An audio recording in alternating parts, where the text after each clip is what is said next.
Ladies and gentlemen, true kindness isn't about avoiding conflict or sugarcoating hard truths.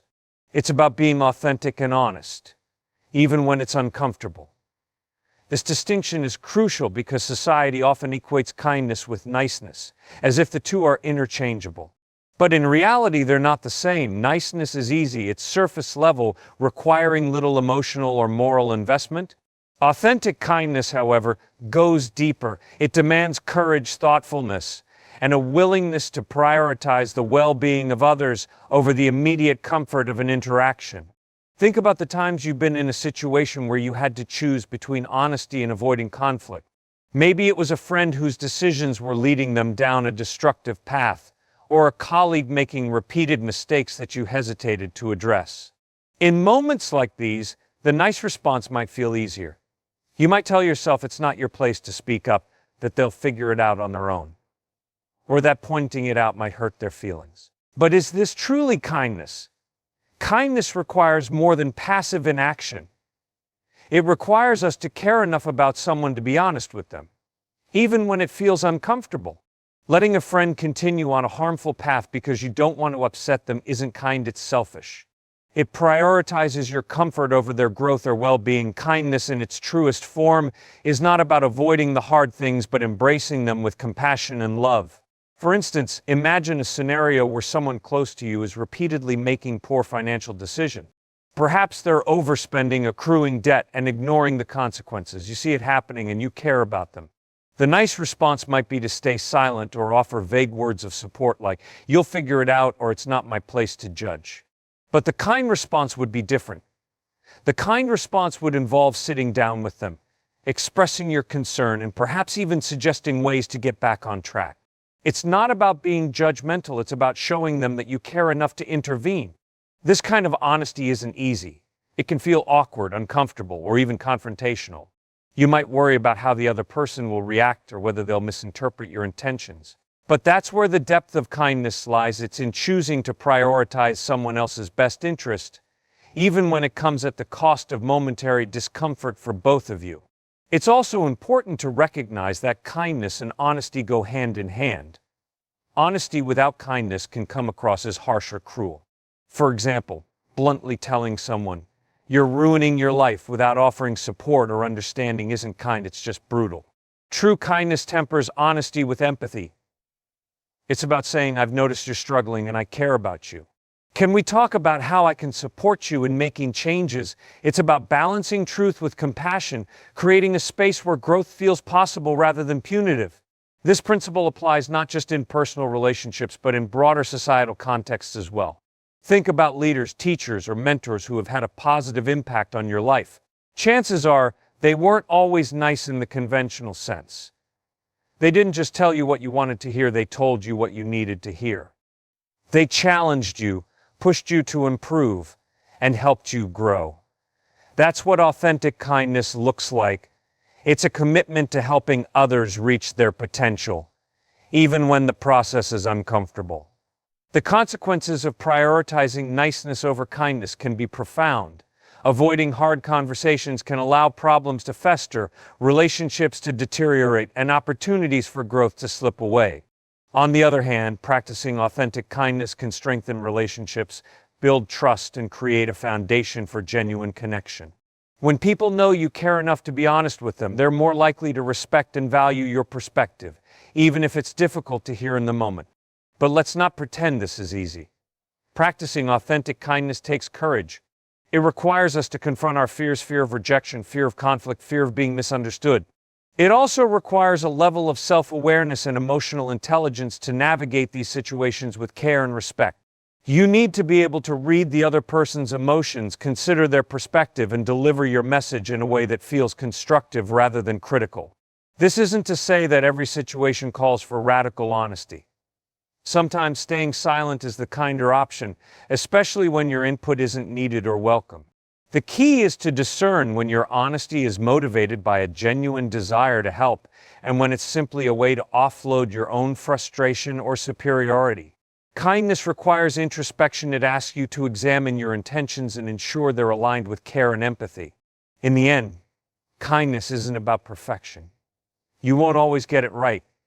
There will be times when your words come out wrong or your efforts are misunderstood. But what matters is your willingness to try to prioritize authenticity over superficiality, to choose courage over comfort, and to act with a genuine desire to support and uplift others.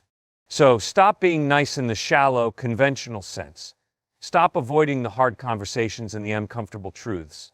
Instead, embrace the deeper, more meaningful version of kindness, one that challenges, supports, and ultimately transforms. True kindness is an act of love, and love, as we all know, is rarely easy. But it is always worth it. Growth often comes through discomfort. It's one of the paradoxes of life that the things we shy away from, the tough conversations, the moments of vulnerability, the challenges that push us beyond our limits, are often the very things we need most. When we avoid discomfort in the name of kindness, we're not truly being kind. We're often just preserving a fragile sense of ease, avoiding the harder but more meaningful path toward growth and healing. Imagine a caterpillar in the process of becoming a butterfly. It must go through the intense confinement and struggle of the chrysalis stage before it can emerge transformed. If you were to intervene in this process, breaking open the chrysalis to help, the butterfly would never gain the strength it needs to fly. In the same way, we often need to endure discomfort to develop resilience, learn important lessons, or heal wounds. True kindness recognizes this and doesn't seek to shield people from every difficulty, but rather to support them as they face and overcome it. Consider the relationships in your life: friendships, family bonds, professional connections. It's tempting to prioritize harmony over honesty, to gloss over issues that might create tension. For example, perhaps you've noticed a recurring pattern of behavior in a close friend that is affecting their happiness or well-being. Maybe they're stuck in a toxic relationship or consistently undermining their potential. The nice thing to do might be to remain silent, to avoid bringing up a sensitive topic that could make them uncomfortable, or worse, make them upset with you. But true kindness challenges us to step into that discomfort. Speaking up in these situations requires courage, but it's also a profound act of care. By addressing the issue, you're not only showing that you've noticed something important, but also that you value the person enough to have an uncomfortable conversation. It's not about being confrontational or judgmental, it's about creating an opportunity for growth.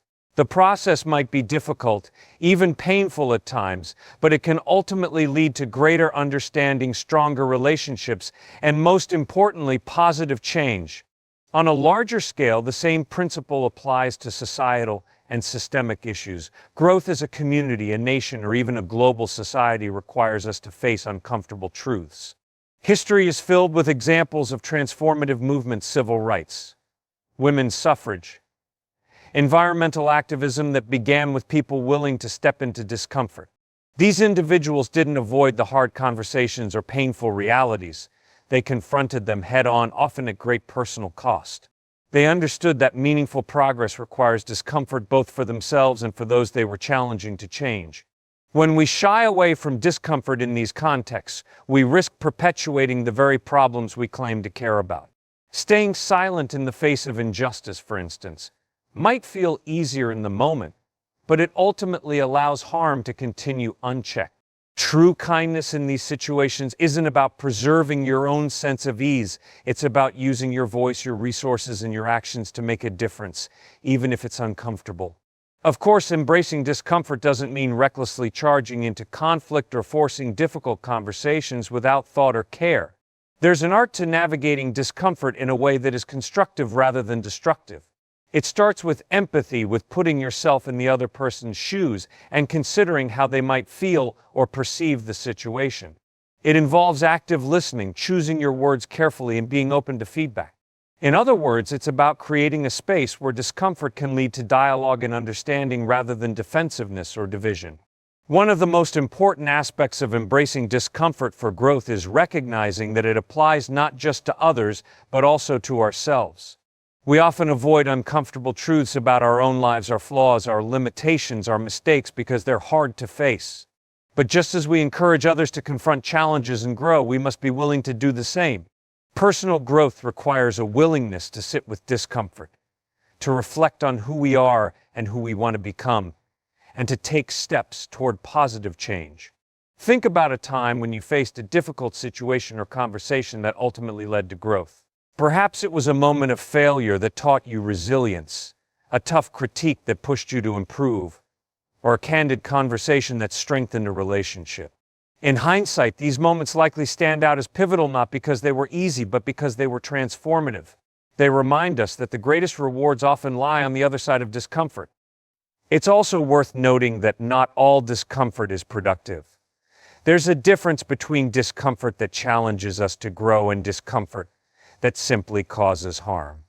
The key is to approach these situations with discernment, ensuring that your actions are motivated by care and compassion rather than a desire to criticize, control, or impose your views on others. True kindness seeks to support and uplift, even in the midst of discomfort. Finally, it's important to recognize that embracing discomfort for growth is a process, not a one-time event. It requires patience, perseverance, and a willingness to learn along the way. You won't always handle every situation perfectly, and that's okay. What matters is your commitment to showing up, to engaging with the hard stuff, and to growing through it. In a world that often prioritizes comfort, convenience, and instant gratification, the willingness to embrace discomfort stands out as a powerful act of kindness. It's a reminder that the path to healing and growth is rarely easy, but it is always worth it. By choosing to step into discomfort not just for ourselves, but for others, we create the conditions for meaningful transformation, deeper connections, and a more compassionate world. The world doesn't need more people who are simply nice. Niceness is easy, it's the path of least resistance. It's about saying the polite thing, avoiding conflict, and prioritizing harmony over substance. But the truth is, niceness doesn't always lead to meaningful change. What the world truly needs are people who are bold, who act with courage and compassion, and who are willing to make difficult choices in pursuit of what's right. Being bold doesn't mean being reckless or insensitive. It's not about steamrolling others or forcing your opinions on them. True boldness comes from a place of care and responsibility. It's about being willing to take risks, speak the truth, and challenge the status quo, even when it's uncomfortable. Boldness paired with compassion is a transformative force that can inspire, uplift, and create real, lasting change. Think about moments in history when individuals or groups made a significant impact. These moments weren't driven by people who were simply nice, they were driven by people who were bold. Take, for instance, Martin Luther King Jr. in the Civil Rights Movement. King was undoubtedly a compassionate leader, but he was also bold. He spoke truth to power, challenged deeply entrenched systems of injustice, and stood firm in his convictions despite immense personal risk. His boldness wasn't rooted in anger or arrogance, it was rooted in love for justice, for equality, and for humanity. Boldness requires us to go beyond the superficial pleasantries of niceness. It asks us to engage deeply with the world around us, to confront injustice, and to take action even when it's inconvenient or uncomfortable. Being bold means being willing to stand alone if necessary, to speak up when others remain silent, and to hold ourselves and others accountable. In our personal lives, boldness often looks like having difficult conversations. It's easy to be nice, to gloss over issues, and to avoid addressing problems, but boldness means stepping up and saying, I care about this relationship and I'm willing to have this conversation because it matters. Whether it's addressing a misunderstanding with a friend, setting boundaries with a family member, or advocating for yourself in a professional setting, boldness is about valuing authenticity over ease. Boldness also means being willing to take a stand for what you believe in, even when it's unpopular. In today's world, we're often encouraged to stay in our lane or avoid controversial topics for fear of offending others. While it's important to approach these issues with sensitivity and respect, there are times when staying silent is not an option. When you see something that's wrong, whether it's discrimination, bullying, or any form of injustice, boldness calls you to speak out. It's not about being confrontational for the sake of it, it's about using your voice to advocate for what's right. This kind of courage isn't easy. It comes with risks, rejection, criticism, misunderstanding. But the alternative is often far worse. When we choose to stay silent, we become complicit in the very systems or behaviors we oppose. By being bold, we create the possibility for change, even if it's only in small, incremental ways. Boldness isn't just about grand gestures or public actions, it's also about the choices we make in our everyday lives. It's about being willing to listen to perspectives that challenge our own, to admit when we're wrong, and to commit to personal growth. Boldness means being honest with ourselves about who we are, where we fall short, and how we can do better. It's about holding ourselves accountable to our values and striving to live with integrity. One of the biggest barriers to boldness is fear. Fear of failure, fear of judgment, fear of stepping outside of our comfort zones. But boldness doesn't mean the absence of fear, it means acting in spite of it. It's about recognizing that the things we fear most are often the things that matter most. When we choose boldness, we're choosing to prioritize our values, our relationships, and our purpose over the temporary discomfort of fear. It's also important to recognize that boldness isn't a solo endeavor. While it often requires individual courage, boldness thrives in community. When we surround ourselves with people who share our values and support our growth, we're more likely to take risks and step into our full potential. Boldness is contagious. It inspires others to be courageous, to speak up, and to take action. Ultimately, boldness is an expression of love. It's about caring enough to take action, to speak truth, and to create change. It's about valuing others enough to challenge them, to guide them, and to hold them accountable. And it's about believing in yourself enough to take risks, embrace vulnerability, and pursue your purpose with passion. In a world that often prioritizes niceness over authenticity, boldness is a radical act. It's a reminder that true kindness isn't about avoiding conflict or maintaining the status quo. It's about creating a better, more just, and more compassionate world. Boldness doesn't mean you have to have all the answers or always know the right thing to do. It simply means being willing to try, to learn, and to grow. So stop settling for superficial niceness. Be bold in your words, your actions, and your convictions. Be bold enough to challenge yourself, to challenge others, and to stand up for what matters. The world doesn't need more people who are simply nice. It needs people who are willing to be bold, to care deeply, and to make a difference. The path of boldness isn't always easy, but it is always worth it. Because when you choose boldness, you choose to live with purpose, to lead with compassion, and to leave a lasting impact on the world around you. And that, more than anything, is the kind of kindness the world truly needs.